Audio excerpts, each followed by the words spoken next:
Se você acessou o nosso canal é porque você quer um conteúdo de qualidade. Então chega mais e fica à vontade, está no ar Resistência Podcast. Resistência Podcast. Sempre com entrevistas exclusivas, convidados especiais, discussões de artigos e muito mais sobre todo o esporte de endurance. Resistência Podcast. Apresentação, professor Sandro Rodrigues. Resistência Podcast. Salve, salve amigos do Resistência Podcast. Estamos de volta para mais um episódio da terceira temporada. Terceira temporada é recheada de novidades e entre essas novidades, convidados especiais, né? Uma grata surpresa, um cara que eu já admirava das redes sociais. Nós tivemos na semana passada a oportunidade de ter a empatia olho no olho ali, e ele deu uma aula de literalmente cair o cu da bunda. Os alunos adoraram, e é uma temática também que a gente vai abordar, que é um esporte clássico de resistência, né? O cara tem resultados impressionantes, os atletas dele vão contar um pouquinho dessa história, porque é vanguarda aqui no Resistência Podcast essa modalidade. Vamos falar sobre o remo com meu amigo, professor doutor Fabrício Bosco. Fabricião, seja bem-vindo, se apresenta aí para a galera, meu irmão. Obrigado por aceitar o convite. Fala aí, Sandro, tudo bem, cara? Obrigado pela gentileza, é um prazer ter sido convidado por ti para participar do Resistência Podcast.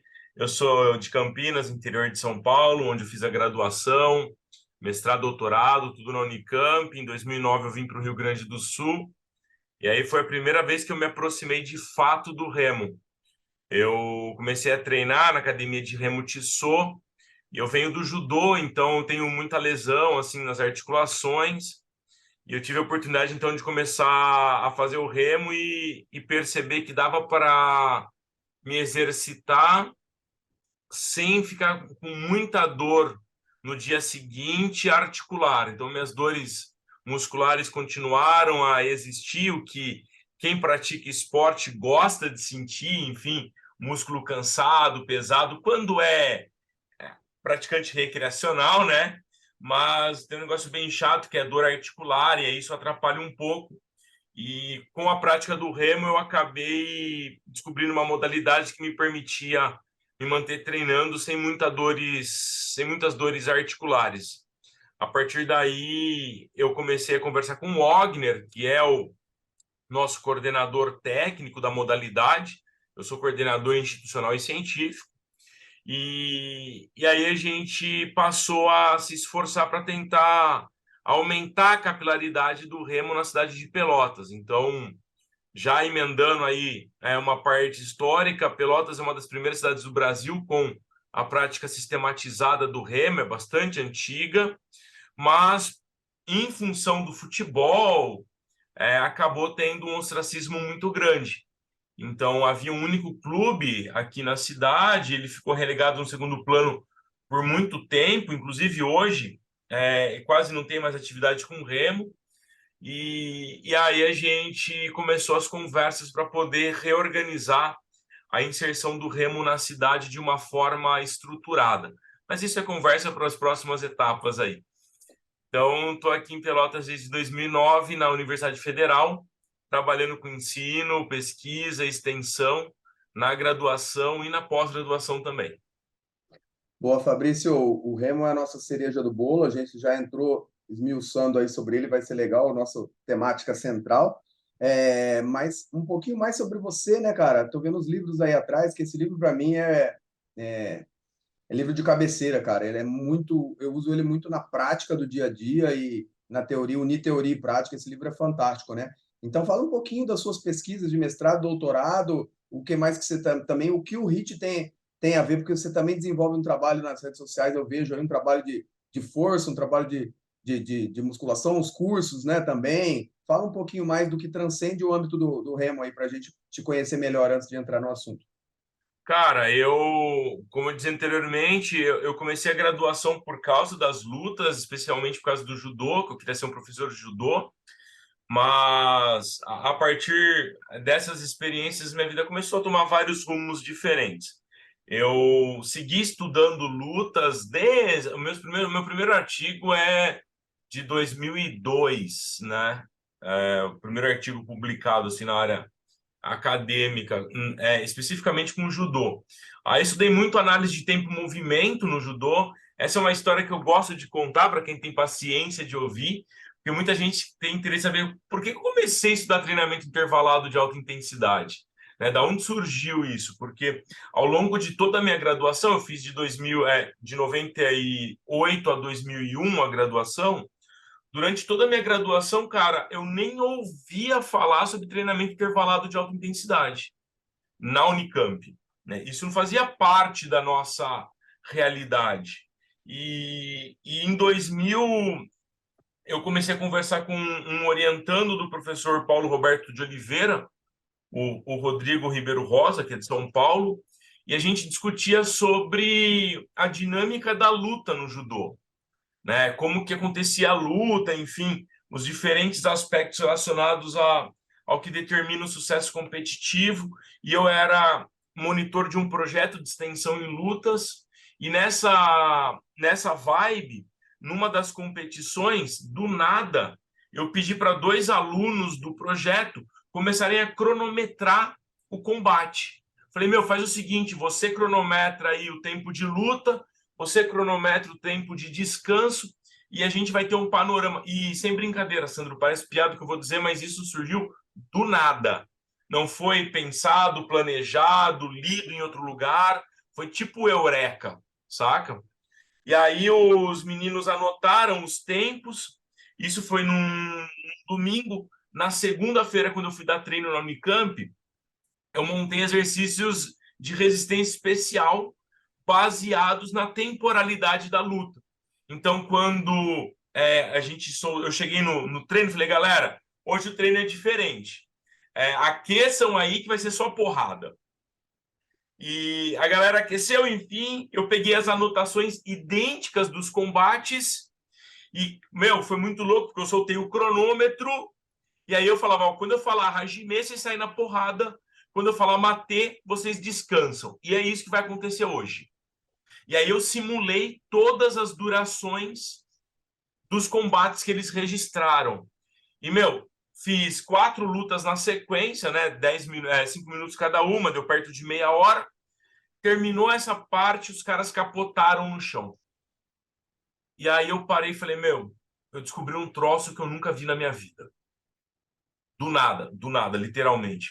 Aí eu desenvolvi uma linha de pesquisa mais ampla que versa sobre análise de tempo, movimento e modalidade de combate. Então, como elas são intermitentes, eu quero saber quanto tempo tem de esforço, quanto tempo tem de recuperação, de alta intensidade, de baixa intensidade.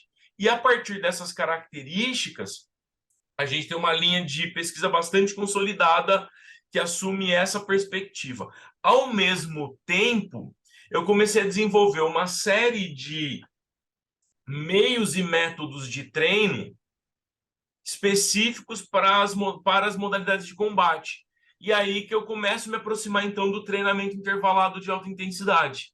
Bom, peraí, tem alguém que já faz essas coisas aqui numa outra perspectiva. Porque até então, o que eu via muito de treinamento intervalado de alta intensidade, cara, eram os protocolos que a gente vê 30 a 30, 1 minuto por 1 minuto, 2 minutos por 1 minuto, 5 minutos por 2,5, 6 por 3, enfim. Coisa que está muito nas modalidades de endurance. Exato. Mas isso não estava muito claro para mim dentro das modalidades de combate. E aí eu começo a organizar os protocolos de treino, os modelos de esforço intermitente nas modalidades de combate, e isso me desperta para o primeiro livro que está aqui, ó, Exercício Intermitente, Estado da Arte e Aplicações Práticas, que é um livro mais acadêmico, enfim, tem até artigo original no meio dele. E o primeiro feedback que eu tenho, é de 2014, esse livro, né? E o primeiro feedback que eu tenho dos meus leitores é que esse livro aqui, Exercício Intermitente, ele é um livro muito acadêmico, saca? Ele é um livro que tem uma fundamentação teórica legal e tal, tem uns artigos, mas difícil de entender porque a galera não tem muito exemplo prático, não consegue transferir para a realidade.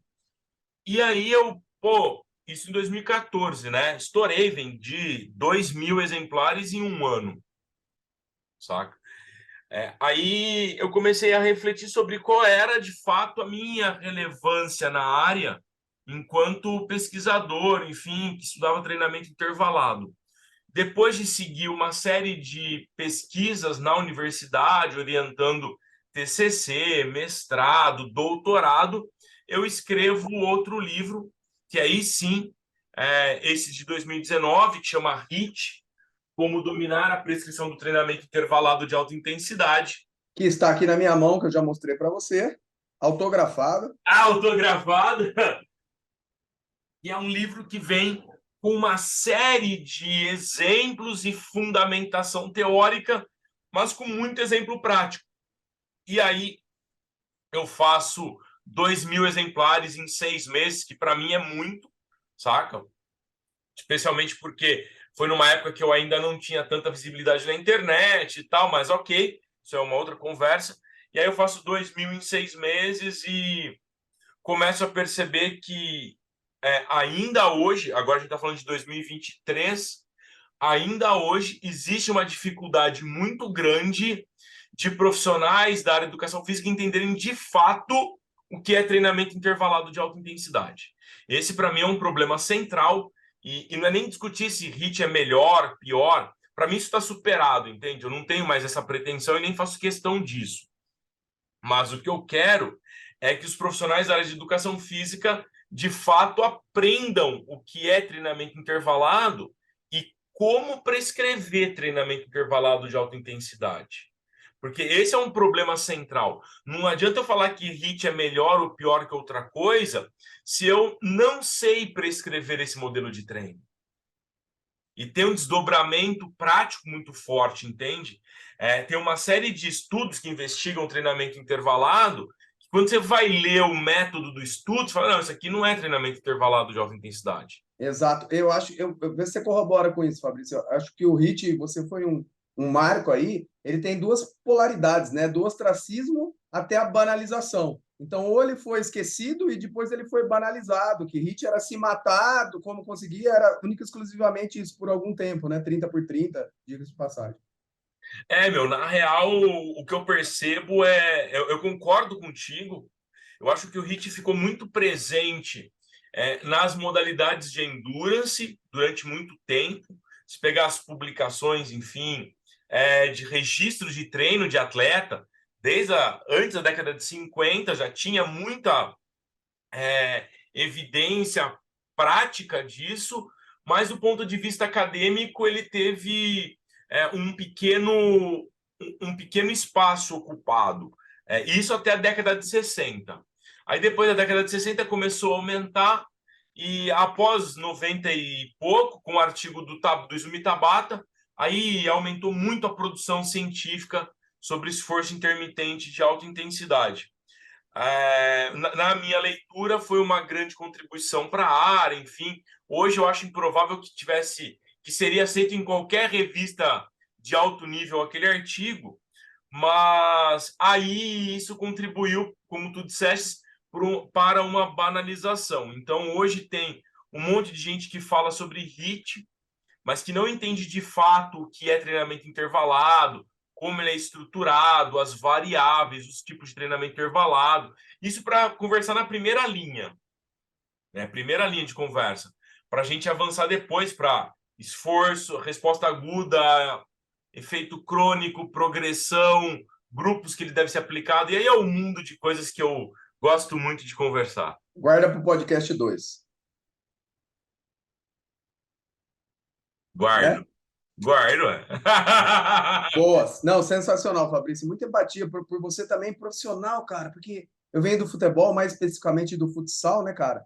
Antes dos anos 2000, depois eu fui com a Seleção Brasileira de Futebol de Cegos, medalha de ouro em Londres, e assim, me incomodava muito os atletas terem estímulo de alta intensidade e curta duração e os caras ficarem dando volta em volta do campo em baixa intensidade, sabe? Trotando 50 minutos, cara. O jogador odiava isso e não fazia sentido nenhum para mim. E como você disse, eu também comecei a falar, poxa, quantas vezes esses caras correm, contar quantas quantas vezes eles dão, separar o treino dos titulares, dos reservas, que um corria menos ou mais para adequar a intensidade do estímulo. Muito legal, muito parecido com o que você pensa, parabéns. Velho, entrando no nosso bom e velho remo aqui, cara, explica pra gente como se divide, já que a vanguarda é novidade pra gente, para os ouvintes também, as categorias, as N categorias, quanto à duração, para a gente começar a entender o contexto e eu te fazer umas perguntas mais técnicas, assim. Tá. Bom, o remo, do ponto de vista não olímpico, tem um monte de provas diferentes com diversas distâncias. Não é uma modalidade de tempo, né? É uma modalidade de distância. E como provas não olímpicas, a gente tem para crianças e para masters provas de 500 metros, provas de 1.000 e de 1.500 metros. E aí a gente tem provas que estouram, né? Provas de 6.000 metros, por exemplo. No domínio olímpico, que a gente vê em jogos, todas as provas são de 2.000 metros. Esses 2.000 metros são cumpridos em uma raia, né, linear, e aí a quantidade de barcos que vão descer essa raia varia de acordo com a estrutura do espaço, né? De qualquer sorte, fazendo um parênteses nesse momento, está tendo um movimento muito forte internacional para tirarem algumas provas, que eu já vou falar, do remo olímpico, e colocar uma outra modalidade que é chamada de beach sprint, que é um remo feito à beira-mar, assim, na praia.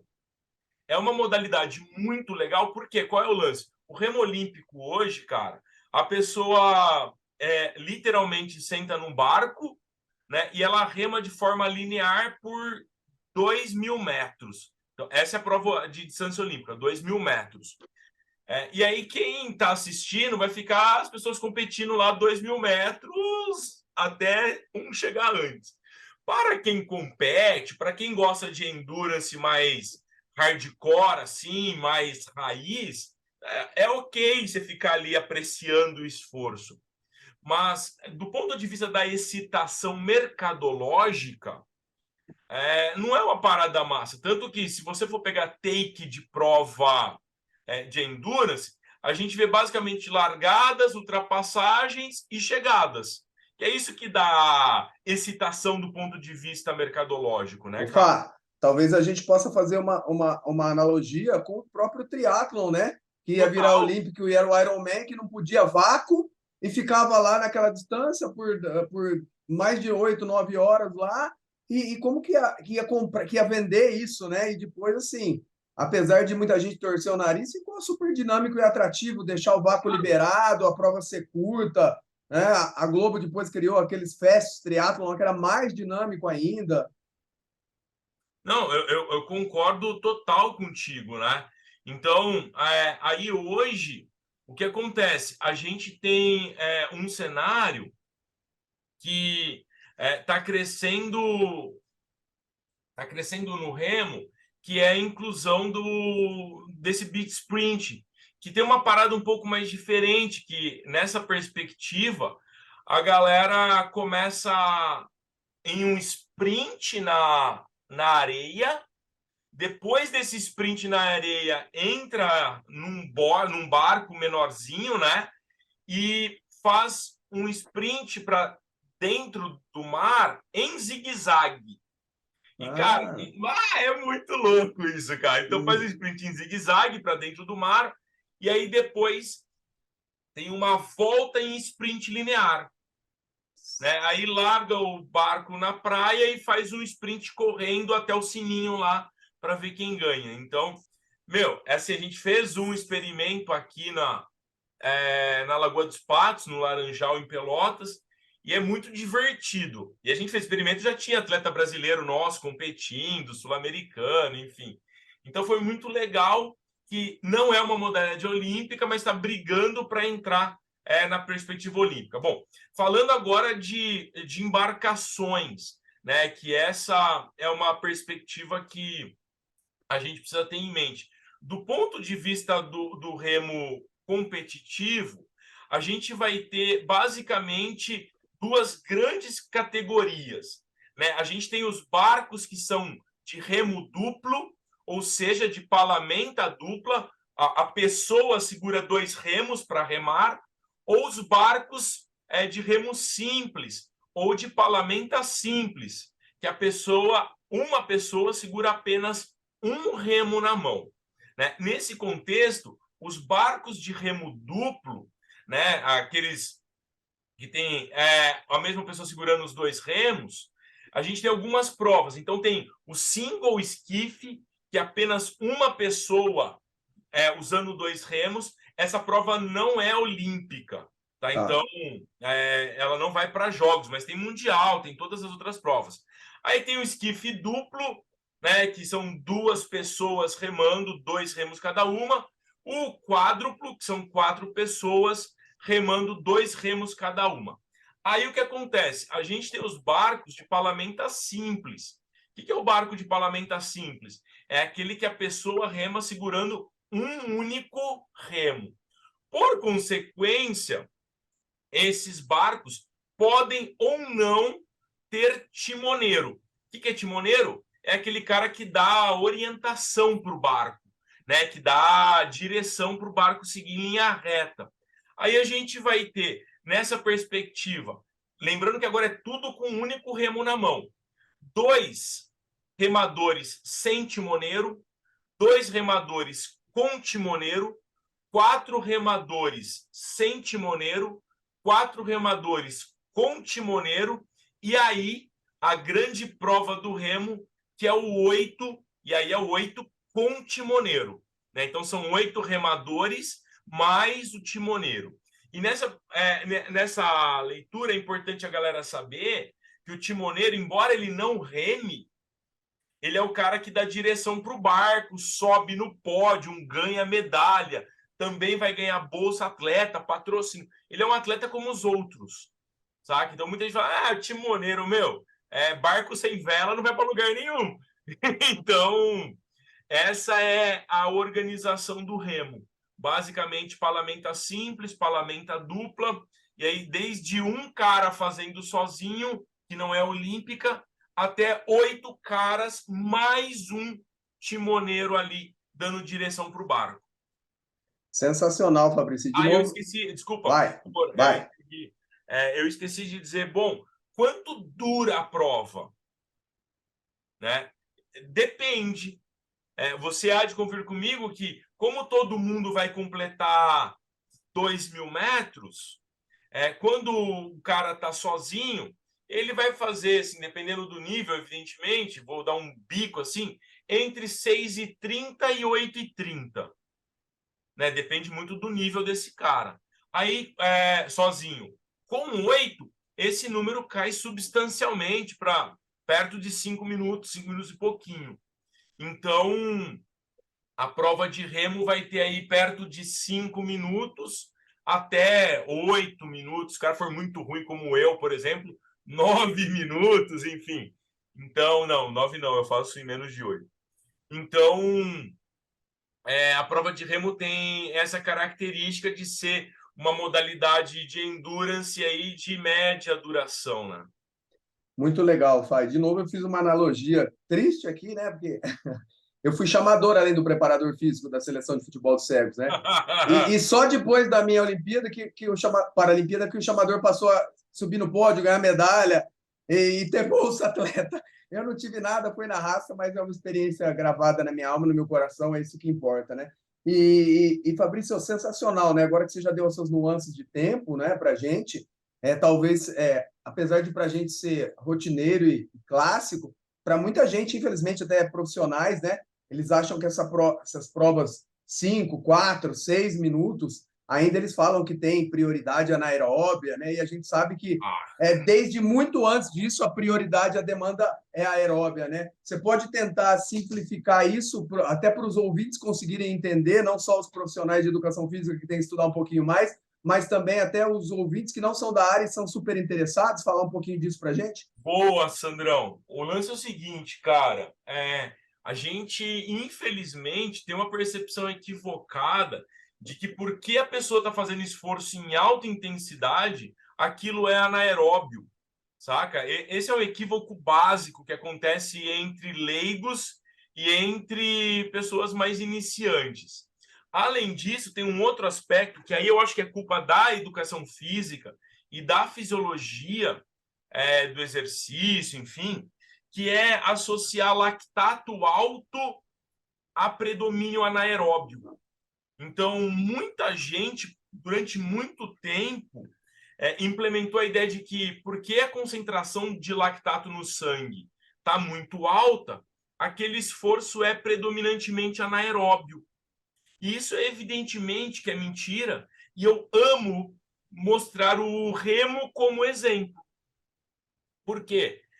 Numa prova de remo, é claro que tem variações, mas numa prova de remo, valendo medalha, né, ou no SNAR, que é o Sistema Nacional de Avaliação de Remadores, quando o remador faz 2.000 metros, que é a distância olímpica, ele termina a prova com uma concentração de lactato, para quem é leigo, né? Lactato nosso de repouso, agora sentado na cadeirinha, confortável, batendo papo, normalmente é perto de 0,8 milimol por litro, 1,2 milimol por litro, certamente inferior a 2 milimol por litro.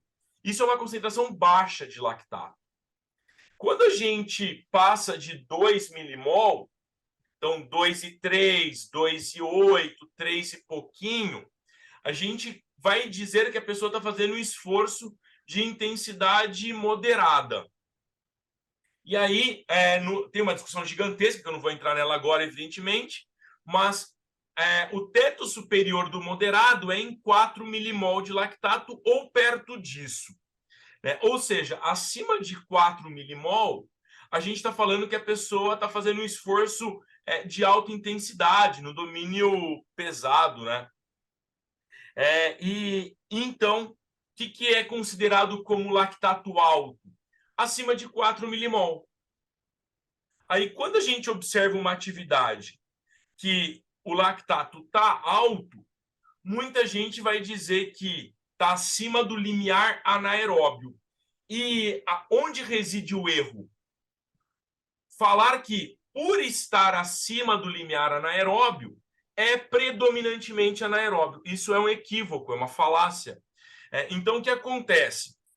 A prova de remo, o cara termina, lembra? Segundo limiar, 4 milimol. Acima disso já é alta concentração de lactato.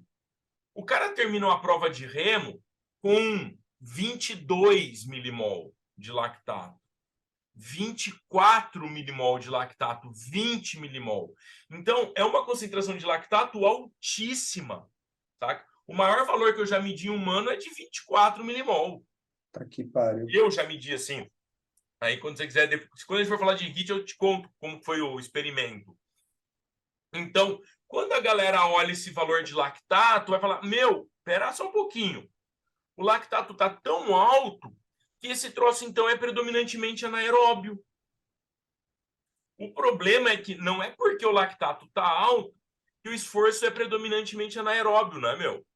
E aí, no remo, já existem diversos estudos e a gente consegue fazer isso do ponto de vista experimental, né, em laboratório, e mesmo no próprio barco. A gente não faz no barco porque, como tem risco do barco virar, não dá para colocar o equipamento exposto a isso.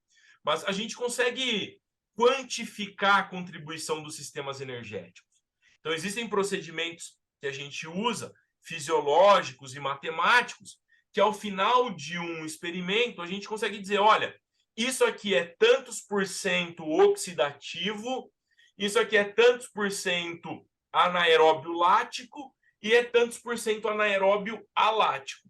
A gente faz isso, eu faço isso já faz mais de 10 anos.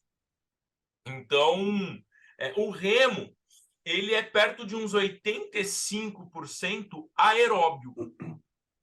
É discutível de acordo com o nível do atleta, tem um monte de coisas. Mas, assim, 85%, 89% aeróbio, certamente eu posso dizer que o remo é.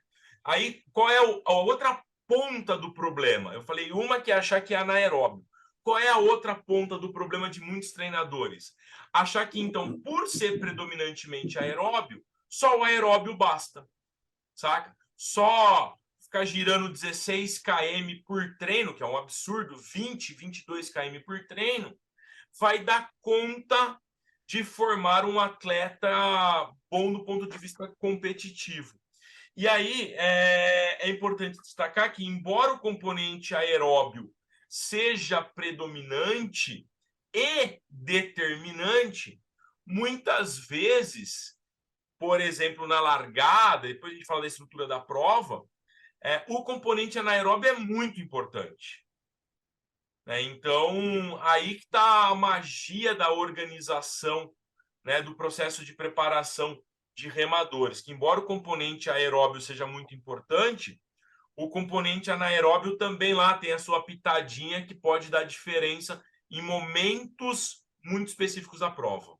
E sendo vulgar, né, Fá, mas para o pessoal entender, se você falou que tem 80% de aeróbio, tem 20, 25%, 15% que decide a prova, que é o componente anaeróbio. Acho que isso dá para sintetizar desse jeito, talvez para o leigo aí. Então, é mais ou menos por aí, porque quando você faz, por exemplo, a estrutura da prova de remo, é claro que existem muitas opções metodológicas, né, Sandro? Mas, via de regra, a gente divide uma prova de remo em 4 partes.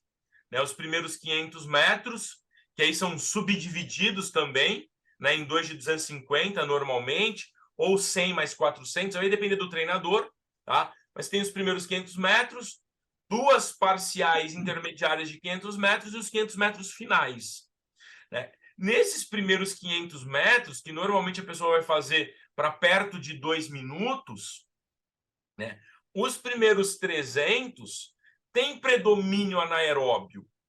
Então, se o atleta tiver uma elevada potência e também uma elevada capacidade anaeróbica, que são coisas diferentes, né, ele vai conseguir, primeiro, remar, aplicar uma potência maior na remada, que aí já vai ter outros componentes, força, potência muscular e etc. Ao conseguir aplicar maior potência na remada, ele sai na frente. E sair na frente, numa regata, ajuda a controlar de acordo com o adversário. Né? Então, como não tem o esquema do vácuo, por causa das raias separadas, etc., eu consigo administrar o meu esforço quando eu saio na frente. E aí tem a parte intermediária, os 1.000 metros intermediários, e que tem, evidentemente, um elevado componente aeróbio, mas na ponta da faca também, porque não dá para copiar. E aí os 500 metros finais são de esguelar. Eu tenho a ideia ainda, cara, não consegui implementar isso aqui, mas de avaliar as contribuições energéticas por fase da modalidade, saca? Por fase competitiva. Perfeito. Que é uma parada, meu, que eu acho que o pessoal do ciclismo, inclusive, deveria pensar em fazer, saca? Porque isso pode mudar um pouco a forma de enxergar a preparação. Bom, os últimos metros da prova, qual é a contribuição dos sistemas energéticos? Saca? Porque isso, é evidente que eu não tenho profundidade no ciclismo, no cross-country, né, na corrida, mas, meu, me parece que em momentos finais de prova, o componente anaeróbio é extremamente importante. E decide a prova, Fábio. Todas essas modalidades endurance aí, cara, pode, do jeito que está equilibrado, pode pegar as distâncias, pode se jogar para maratona. Quantas maratonas são decididas nos 100 metros finais, cara? E aí é a hora que o cara precisa de tudo, né, meu? Então, essa é mais ou menos a história da contribuição energética no remo. Isso tem uma implicação, Sandro, muito grande, porque aí a gente vai para as escolas de treinadores. Hoje no remo existe o hábito de girar KMs muito grandes, saca? Por dia. Embora alguns treinadores tenham mudado isso, e aqui a gente tem mudado isso, não muito, mas tem mudado, ainda tem a ideia de que remador precisa girar muito, muito, remar muito. E aí eu chego para os caras e falo, meu, vem cá, para treinadores, quanto tempo o cara vai remar na competição? 10 minutos. Você está me dizendo que o cara vai remar 10 minutos na competição, estou chutando alto, né? O cara vai remar 10 minutos na competição, mas você quer que ele fique treinando 2 horas? Qual que é a transferência disso? Né? Então, hoje, especificamente aqui no Remar para o Futuro, que é o projeto que eu coordeno, a gente tem conseguido, né, equalizar a quantidade de sessões, diminuindo um pouco o que é rodagem e aumentando os esforços em alta intensidade. Sejam eles contínuos, né, no limiar ou pouco acima do limiar, na potência crítica, para dar uma brigazinha razoável nessa discussão, sejam eles intervalados de alta intensidade. Então, isso tem ajudado os nossos atletas a conseguirem os resultados que têm conseguido. Sensacional, Fábio. Você é demais, cara. O pessoal não sabe, mas a gente está gravando isso na madrugada, de 7 horas da manhã, né? 6 horas da manhã a gente já estava pronto aqui, porque para a agenda bater. E o Fabrício tem horário aqui, então a vontade de conversar muito mais coisas, horas e horas. Mas eu me comprometi com ele com o horário, então eu quero direcionar, Fá. Aqui, pensando no atleta amador, ou de maneira genérica, assim, a gente sabe que, por exemplo, a gente cansou de falar aqui no podcast sobre os testes de, por exemplo, 3K para corrida para determinar o limiar, o teste de FTP de 20 minutos na bike, ou de 1 hora, 30 minutos, ou o teste T1000 na natação, né? De uma maneira geral, no remo, qual o teste que vocês aplicam para definir esse limiar? E, de novo, não sendo criterioso falar em potência crítica ou limiar, que pode ser assunto para um outro episódio, mas de uma maneira geral, para você definir as vias metabólicas, a predominância das vias, que teste que vocês usam e como vocês usam esse teste? Cara, essa é a vantagem do remo para mim. A gente faz o teste de 2K, saca? Distância da prova. É que assim, tem que dar um pouco de cuidado com isso, porque o Sistema Nacional de Avaliação de Remadores, ele tem uma rotina muito grande, que inclusive é um problema severo, porque a gente tem, conforme vai trocando os técnicos, né? Eles vão trocando o que compõe o SNAR. Mas, via de regra, o SNAR tem o teste de 2.000 metros. E aí, além do teste de 2.000, então, o que a gente executa? Tem um teste de 6.000 metros, né, que é o teste 3 vezes a distância, que, na minha leitura, é um teste que ajuda a identificar mais L2, especificamente, mas é um teste de 6.000. Junto com o teste de 6.000, a gente tem aí os testes de parciais. Tem teste de 100 metros, tem teste de 500 metros e tem teste de 2. Então, de forma mais ampla, né, tentando deixar organizado, teste em remergômetro, 100, 500, 2 e 6.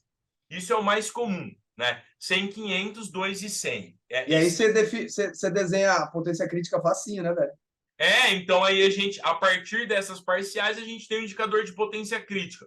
No remo, a gente está um pouco atrasado nessa perspectiva de prescrever a partir da potência crítica, né? Porque o remo é uma modalidade muito tradicional, então tem lá B1, B2, T's, enfim, que são baseados no teste de 2K, né? Que é um teste de VO2 máximo, basicamente.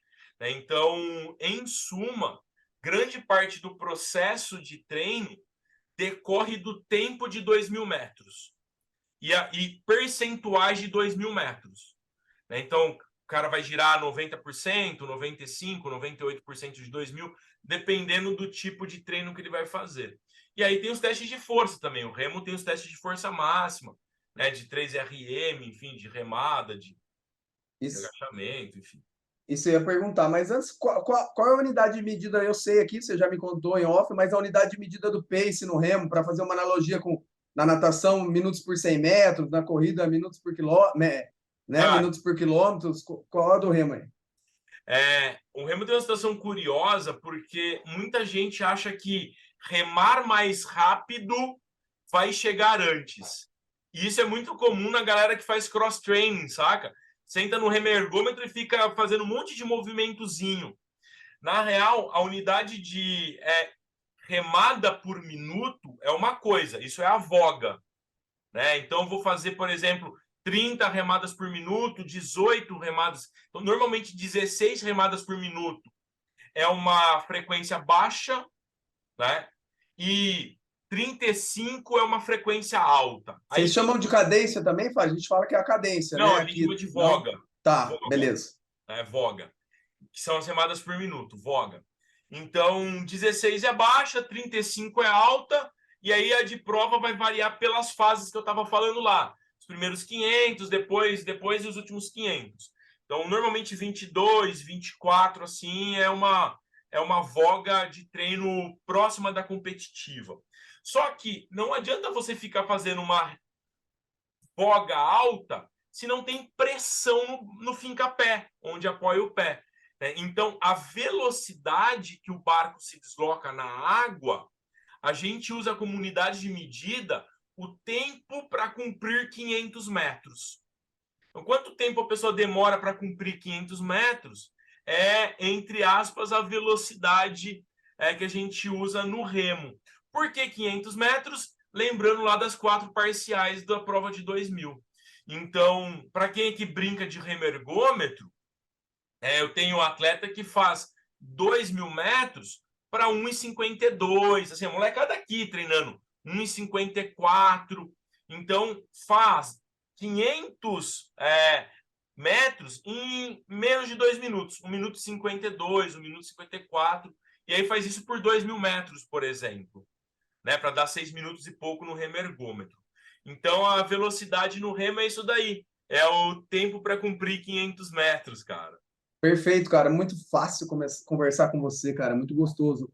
Em relação, eu imagino aqui que é uma cadeia muscular geral, né? Mas a demanda por grupamento muscular, né? Você falou do fincapé, mas a exigência do remo ali, né? É geral mesmo essa exigência? Dá para quantificar essa divisão de membro superior, membro inferior, core? Como que você explica isso para os ouvintes de uma maneira mais Sandrão. simplista? Então, assim, tem diferentes formas de enxergar. É claro que a quantidade de massa muscular envolvida em uma remada é muito grande. Então, diferentes segmentos corporais têm diversas funções, né? Uma remada muito potente, ela é mais de 70% membro inferior. Então, quase 80% é uma porrada. Pistão, eu falo com os atletas. O cara tem que ter 2 pistões ali, aplicando muita potência no fincapé para jogar o carrinho para trás. E aí tem uma transferência de força, né? Então, normalmente, para o iniciante, a gente divide a remada em 3 partes, né? Joelho, tronco e cotovelo. Então, o cara estende o joelho com muita potência, faz uma extensão lombar muito forte, finaliza com a flexão de cotovelo.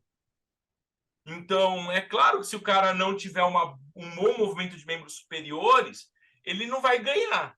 Mas se ele tiver somente um bom movimento de membros superiores, não é suficiente. Então, aí a gente tem 2 grandes escolas, né? Aqui na América Latina, eu posso dizer isso, tem a escola argentina, que visa muita potência de membros inferiores. E tem uma escola que é brasileira, que deriva de escolas europeias, que está muito preocupada com a resistência de membros inferiores. Então, a gente tem um embate, né, cara, que toda hora gera conflito no processo de preparação. Além disso, a força na região do core é extremamente importante.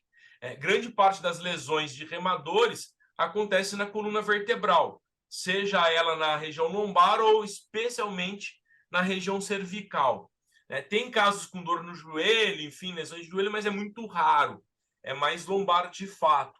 Então, o core é importante para a pessoa conseguir sustentar uma remada de qualidade e não ter muita dissipação dessa transferência de força ao longo da remada, né? Porque se ele faz uma grande flexão na coluna toda vertebral e depois uma extensão toda, ele está dissipando a cada movimento de flexão e extensão o que ele produziu de força nos membros inferiores. Então, tem um core bastante rígido, né? Rígido no sentido de sustentar o esforço, ajuda a melhorar a transferência da força para a finalização nos membros superiores. Que aula, meus amigos, que aula, podcast histórico aqui, muito legal, Fá. E sabe que eu acabei de publicar o livro, né? Chegou aqui, não estava nas minhas mãos aqui, Treinamento de Força para Modalidades de Endurance. E aí tem o subtítulo Corrida, Natação, Ciclismo e Triatlo. Devia ter te convidado para fazer um capítulo sobre remo, cara, apesar de citar alguns estudos do remo ali, muito legal. Nesse sentido, Fá, para cumprir nosso horário combinado, liberar o seu dia, que eu sei que está corrido, cara, minha última questão aí eu queria que você falasse de uma maneira sucinta, do mesmo jeito que você está falando brilhantemente aí, sobre o treinamento de força pro remo, né? Então, assim, de uma maneira geral, assim, eu resumo o treinamento pro endurance, meu livro, em uma frase para vocês, que assim, as manifestações de força que trazem resultado pro endurance é a força pura e potência, porém, a grande questão é quem é dos atletas amadores que está apto a trabalhar com essas duas manifestações que dão resultado, né? E aí eu embolo o livro e o trabalho. No remo, cara, como você divide que tipo de trabalho, grosseiramente, sucinto, você faz para o iniciante ou avançado com o trabalho de força? Onde você quer chegar? Cara, isso vai depender, não é só se ele é iniciante ou avançado, mas é o que ele quer com a modalidade. Então, por exemplo, se ele é um iniciante que treina de forma recreacional, ele basicamente vai fazer treino de resistência de força. A gente não fica expandindo muito, saca? Então, o treino de força ele é muito acessório no processo. Se ele é um iniciante, mas ele é um atleta, se ele está mirando competir, então os nossos atletas jovens aqui de 14 anos, 13 anos, eles basicamente começam o processo fazendo resistência de força, a gente chama de C2, que é o circuito de resistência de força do remo. Eles fazem treino de força, eu chamo de força máxima, né? Os treinos de força máxima e fazem iniciação ao LPO.